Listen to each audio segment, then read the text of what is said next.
بسم اللہ الرحمن الرحیم۔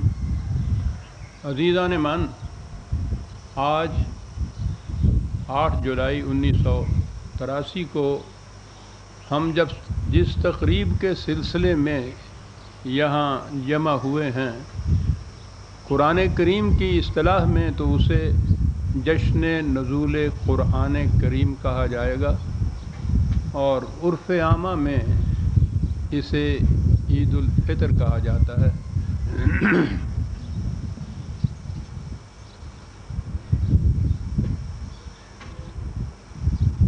جیسا کہ آپ نے اعلانات میں دیکھ لیا ہوگا،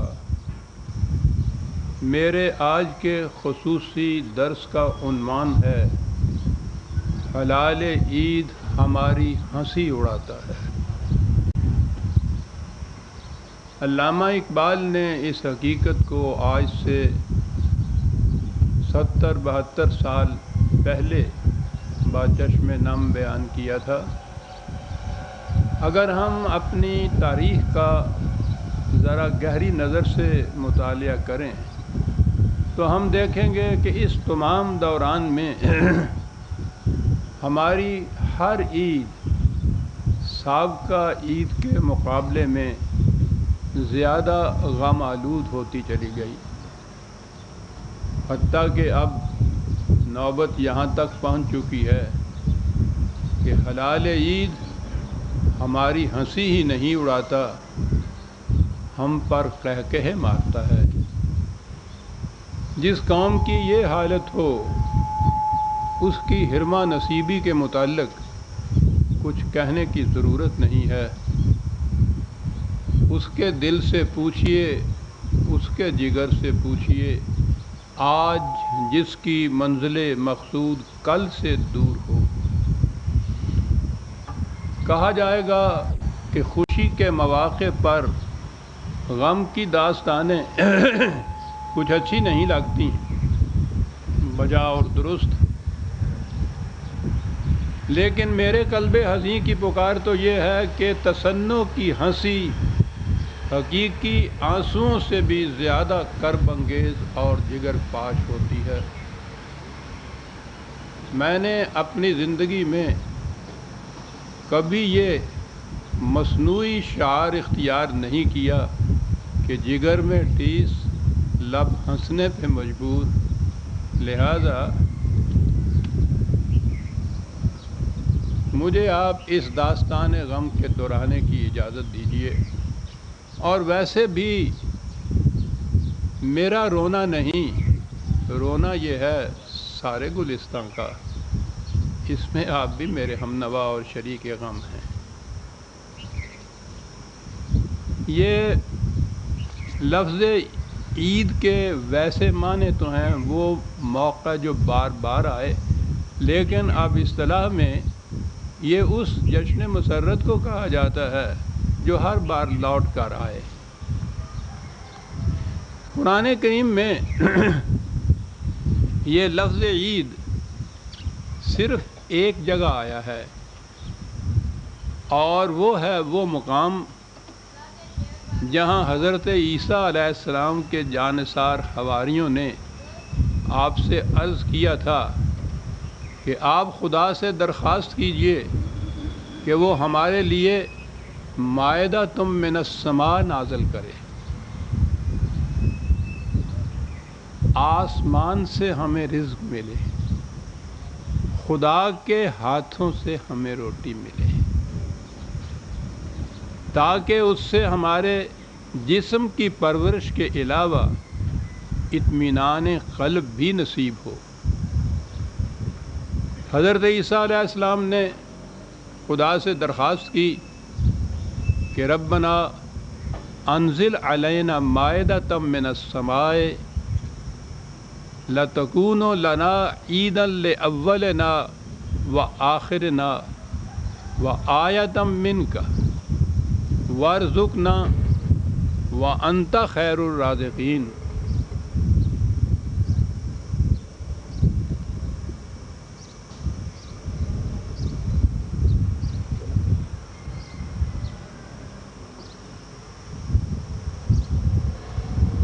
اے ہمارے نشو و نما دینے والے، ہمارا رزق اپنے ہاں سے عطا فرما تاکہ وہ ہماری اس جماعت کے السابقون الاولون اور بعد میں آنے والوں کے لیے بھی عید ہو۔ تو ہی بہترین رزق عطا کرنے والا ہے۔ آپ نے غور فرمایا کہ عید کا لفظ کہاں آیا، موقع اس کا کیا تھا، مفہوم اور مقصود اس سے کیا تھا؟ یعنی انسانوں کے ہاتھوں سے رزق نہ ملے، تیری طرف سے رزق ملے۔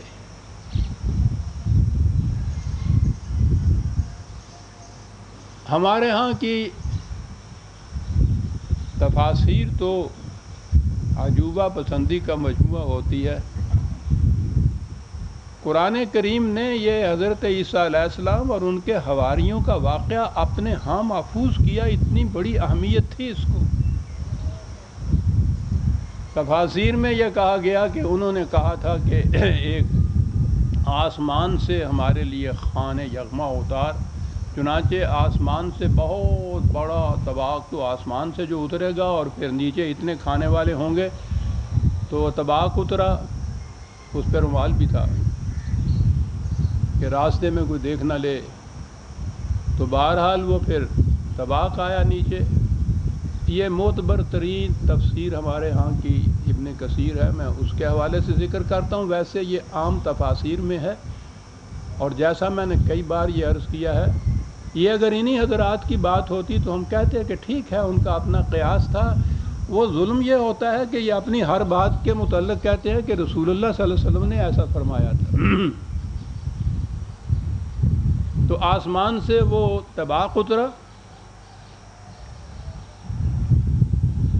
اس میں ایک مچھلی تھی تلی ہوئی، اس میں سے گھی بھی ٹپک رہا تھا، اتنی بڑی مچھلی تھی۔ اس کے سر کی طرف کچھ کچی سبزیاں تھیں، دم کی طرف پسا ہوا نمک تھا،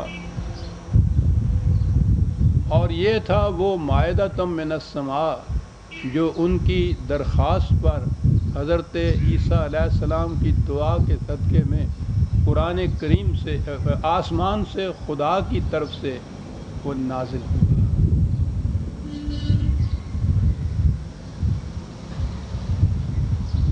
تو وہ اگر اس طرح سے جیسا یہ کہہ رہے ہیں نازل ہوا بھی، تو ہمیں اس سے کیا واسطہ؟ وہ نازل ہوا ہوگا، وہ کھا گئے ہوں گے، ہمارے لیے تو اس میں سے کچھ بچا بھی نہیں ہے۔ قرآن کریم نے اس کو خاص طور پہ اپنے ہاں محفوظ کیا ہے، اس واقعہ کو۔ اس کی اہمیت کا اس سے اندازہ لگائیے کہ یہ جو کہا ہے کہ رزق اپنے ہاں سے عطا فرما، ایک رزق یا روٹی، اس کو بھی ہٹا دیجیے یا ادھر گلدستے۔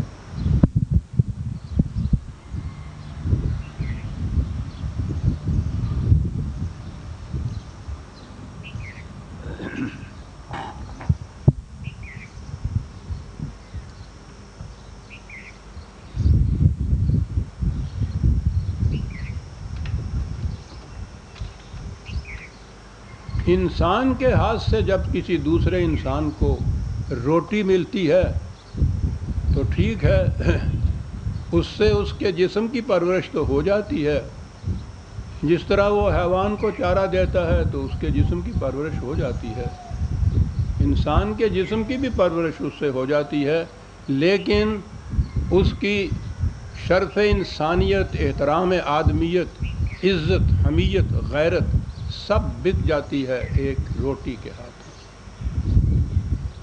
اور جب روٹی اس طرح سے ملے کہ کسی انسان کا درمیان میں ہاتھ نہ ہو، تو وہ روٹی ہے کہ جس سے